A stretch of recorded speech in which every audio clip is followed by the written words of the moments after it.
अगर मैं आपसे पूछूं कि दुनिया की सबसे बड़ी कार मैन्युफैक्चरिंग कंपनी कौन सी है, तो शायद आप मुझे जर्मन कंपनीज जैसे कि BMW, ऑडी, मर्सिडीज या फॉक्सवैगन का नाम दोगे, या फिर शायद आप किसी अमेरिकन कंपनीज जैसे कि फोर्ड और जनरल मोटर्स का नाम बताओगे। पर आप गलत हैं। दरअसल दुनिया की सबसे बड़ी कार मैन्युफैक्चरिंग कंपनी जापान की टोयोटा है। टोयोटा हर साल 10 करोड़ कार सेल करता है। पर क्या आप जानते हैं कि एक समय ऐसा भी हुआ करता था जब टोयोटा सिर्फ 500 कार हर साल सेल कर पाता था। सेकेंड वर्ल्ड वॉर के डिस्ट्रक्शन के बाद टोयोटा की जर्नी बहुत शानदार रही है और इससे बहुत कुछ सीखने लायक भी है। आज हम इस वीडियो में टोयोटा की सक्सेसफुल जर्नी कवर करेंगे और जानेंगे कि आखिर कैसे टोयोटा दुनिया की सबसे बड़ी कंपनियों में से एक बन गया। टोयोटा की शुरुआत एक ऑटोमेटिक लूम के एक छोटे से डिवीजन के रूप में हुई। साइजी टोयोटा ने 1933 में टोयोटा ऑटोमेटिक लूम का निर्माण किया, जिससे वे टेक्सटाइल को आसान और प्रोडक्शन बढ़ाने के लिए यूज करना चाहते थे। यह काफी सक्सेसफुल साबित हुआ और अपनी लूमिंग मशीन के लिए पेटेंट प्राप्त करने के बाद सैची ने डिफरेंट वेंचर्स पर ध्यान फोकस किया। टोयोटा अभी तक सिर्फ लूमिंग पे फोकस कर रहा था, उसने कार मैन्युफैक्चरिंग की शुरुआत नहीं की थी। साइची टोयोटा के बेटे किचिरो टोयोटा ने कार इंजनों के रिसर्च और एक्सपेरिमेंट में समय बिताने के बाद अपने पिता से 1 मिलियन येन कलेक्ट किया, जिससे वे नया स्पिन ऑफ डिवीजन शुरू करना चाहते थे। ये नई कंपनी अब सिर्फ ऑटोमोबाइल मैन्युफैक्चरिंग पे फोकस करने वाली थी। किचिरो को उसकी पहली सफलता तब प्राप्त हुई जब उनका पहला प्रोटोटाइप मॉडल AA 1932 में लॉन्च हुआ और उनका पहले कार का प्रोडक्शन 1935 में रोल आउट हुआ, जो बिल्कुल शेवरले और डोज पावर वैगन की तरह रिसेंबल करता था।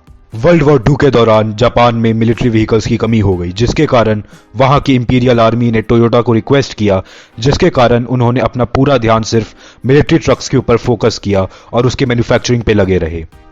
वर्ल्ड वॉर 2 के दौरान कंपनी को काफी नैरो मार्जिन्स पर काम करना पड़ा था, क्योंकि वर्ल्ड वॉर 2 के दौरान इक्विपमेंट्स की कमी हो गई थी।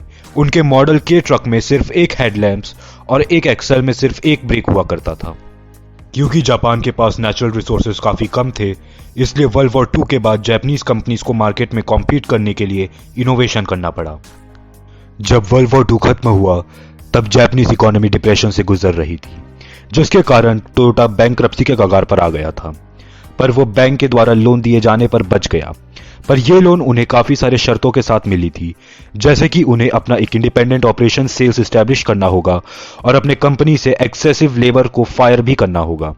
1950 तक आते आते टोयोटा ने अपनी कंपनी से वर्कर्स को निकालना शुरू कर दिया और उनके वेजेस भी घटा दिए, जिसके कारण टोयोटा के वर्कर्स स्ट्राइक पर चले गए।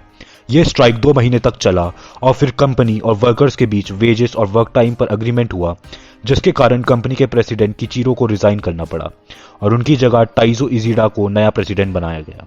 यह इसी समय की बात है कि टोयोटा ने सिर्फ 300 ट्रक्स यूएसए को बेचे थे, क्योंकि टोयोटा के इंजीनियर्स ने ट्रक को सिर्फ जापानीज रोड्स के हिसाब से डिजाइन किया था। इसके कारण अमेरिकन इसे खरीद नहीं पा रहे थे।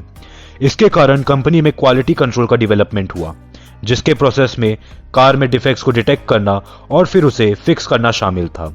आगे चलकर इसी साल different sales company Toyota motor sales corporation launch हुआ। टोयोटा का टर्निंग पॉइंट तब आया जब किचिडा के कजन ईरो अर्ली 50s में यूएसए को विजिट किए और उनके साथ एक वेटरन लूम मैकेनिस्ट टाउची ओनो भी गए थे। वो दोनों मिशिगन में फोर्ड के प्लांट को विजिट किए और वहां मैन्युफैक्चरिंग के स्केल को देखकर शॉक हो गए। टाइची ओनो ने फोर्ड के मैन्युफैक्चरिंग और टेक्निक्स को अच्छी तरह स्टडी किया। टाइची ओनो ने जाना कि आखिर फोर्ड का मैन्युफैक्चरिंग काम कैसे करता है। फोर्ड अपना वेयर हाउस रॉ मटेरियल और मशीन पार्ट से भरा रखता था, जिसकी उसे मैन्युफैक्चरिंग में जरूरत होती थी। जब सप्लाईज कम होने लगता तो वो सामान को रीऑर्डर करते, पर उनके पास दूसरी डिलीवरी से पहले ही इनफ स्टॉक हुआ करता था। इसलिए इस प्रोसेस में स्टाफ, पावर और इन्वेंट्री का खर्चा बहुत ज्यादा होता था। हम इसको एक एग्जांपल से समझते हैं। अगर फोर्ड्स एक कार मैन्युफैक्चर कर रहा है जिसके 3 मॉडल हैं A, B, C, तो वो 100 A मॉडल कार बनाता, 200 B मॉडल कार बनाता और 400 C मॉडल कार बनाता, और फिर जितने ऑर्डर आते उतने ही कार के मॉडल्स को डिलीवर करता। टोयोटा अभी अमेरिकन कंपनी से बहुत पीछे था और अभी बैंकरप्सी जैसे हालात से गुजर चुका था। इसलिए अमेरिकन को कार मार्केट में हराना बहुत मुश्किल था।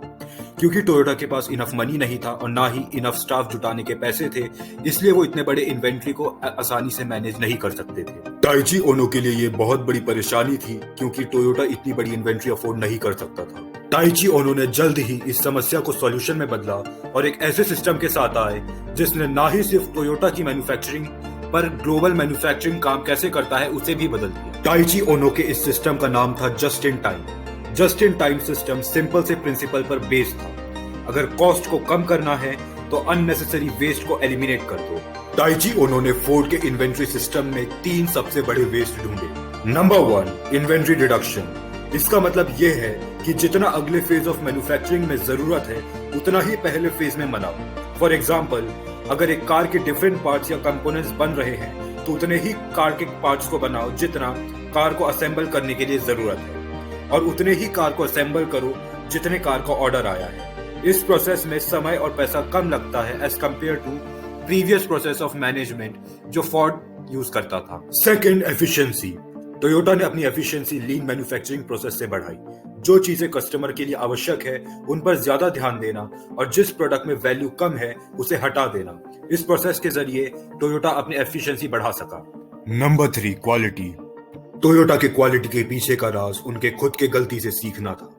टोयोटा ही नहीं बल्कि दूसरे जापानी कंपनियां भी इस टेक्निक को फॉलो करते हैं जिसका नाम है काइजन। काइजन टेक्निक सिंपल से प्रिंसिपल पर बेस्ड है, जो है लगातार खुद को बेहतर करना, फिर चाहे वो 1% ही क्यों ना हो, पर खुद के अंदर छोटे छोटे बदलाव से बेहतर बनाना। इस टेक्निक के कारण ही जापानीज ब्रांड्स रिलायबल, अफोर्डेबल और टॉप नॉच क्वालिटी के हो। जैसे मैंने आपको पहले बताया कि टोयोटा अभी अमेरिकी कंपनियों से बहुत पीछे था। जहां जापानी कंपनियां जैसे टोयोटा, निसान और होंडा सालाना सिर्फ 400 से 500 कार सेल कर पा रहे थे, वहीं अमेरिकी और जर्मन कंपनीज जैसे फोर्ड, शेवरले और फॉक्सवैगन हजारों की संख्या में अपनी कार बेच रहे थे। पर जापान के बगल में कोरिया में युद्ध शुरू हो गया और सबसे बड़ा फायदा इसका जापान को हुआ। कोरियन वॉर के लिए अमेरिका ने मिलिट्री व्हीकल्स का ऑर्डर जापानी कंपनी जैसे टोयोटा को दिया। इससे टोयोटा की रफ्तार बढ़ गई। कई लोगों को लगता है कि जस्ट इन टाइम और लीन मैन्युफैक्चरिंग जैसे टेक्निक्स सिर्फ कुछ साल में डेवलप हुए, पर ऐसा नहीं है। इन टेक्निक्स को धीरे धीरे टोयोटा ने शुरू किया और 50s और 60s के बाद 70s में जब टोयोटा का एक्सपोनेंशियल ग्रोथ देखा गया तो दूसरी कंपनीज ने भी इस मेथड को अप्लाई करना शुरू कर दिया। 1966 में टोयोटा ने ग्लोबल स्टेज पर अपना कार रिलीज किया। यह इसी समय की बात है कि टोयोटा ने अपना पॉपुलर कोरोला रिलीज किया था। जो लोग नहीं जानते हैं मैं उनको बता दूं कि टोयोटा कोरोला दुनिया की सबसे ज्यादा बेचे जाने वाली कार है ऑफ ऑल द टाइम। 1973 में जब यूएसए में ऑयल क्राइसिस आया तो टोयोटा ने इसका भरपूर फायदा लिया। टोयोटा की कार्स ज्यादा फ्यूल एफिशिएंट और बेहतर क्वालिटी के हुआ करते थे, जिसके कारण टोयोटा अपने कंपेटिटर से एक कदम आगे रहता था। टोयोटा के कंपेटिटर्स के मुकाबले जिसने न सिर्फ टोयोटा को साइज में बड़ा बनाया बल्कि लोगों का विश्वास जीतने में भी सफल रहा। 1980 तक आते आते कंपनी अपना 1 करोड़ यूनिट बेच चुकी। साल 1982 में टोयोटा मोटर्स कंपनी और टोयोटा मोटर सेल्स इमर्ज होकर टोयोटा मोटर कॉर्पोरेशन बन गए। इसके 2 साल बाद टोयोटा जनरल मोटर्स के साथ नए वेंचर में एंटर हुआ जिसका नाम था न्यू यूनाइटेड मैन्युफैक्चरिंग इनकॉर्पोरेशंस। टोयोटा ने 1989 में लेक्सस को लॉन्च किया जो कि टोयोटा का एक लग्जरी व्हीकल डिवीजन है और दुनिया के टॉप 10 प्रीमियम कार ब्रांड्स में से एक है। 1989 में टोयोटा ने अपना लोगो चेंज किया और एक नए लोगो के साथ आए। इस नए लोगो में 3 ओवल इस तरह प्लेस थे जो टी अल्फाबेट को रिसेंबल कर रहा था, जो टोयोटा का पहला अक्षर है। 2003 में टोयोटा ने यूथ ओरिएंटेड कार सियोन लॉन्च किया। 2007 में टंडरा को ट्रक ऑफ द ईयर कहकर लॉन्च किया गया और 2007 में ही टोयोटा कैमरी को कार ऑफ द ईयर घोषित किया गया। 2014 तक आते आते टोयोटा दुनिया की सबसे बड़ी कार मैन्युफैक्चरिंग कंपनी बन गई और 2012 में टोयोटा ने 20 करोड़ यूनिट सेल किए।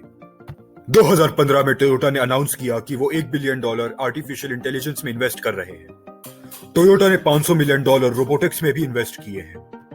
आपको बता दूं कि भले ही टोयोटा दुनिया की सबसे बड़ी कार मैन्युफैक्चरिंग कंपनी है, पर उसका मार्केट कैप टेस्ला के बाद दूसरे नंबर पर आता है।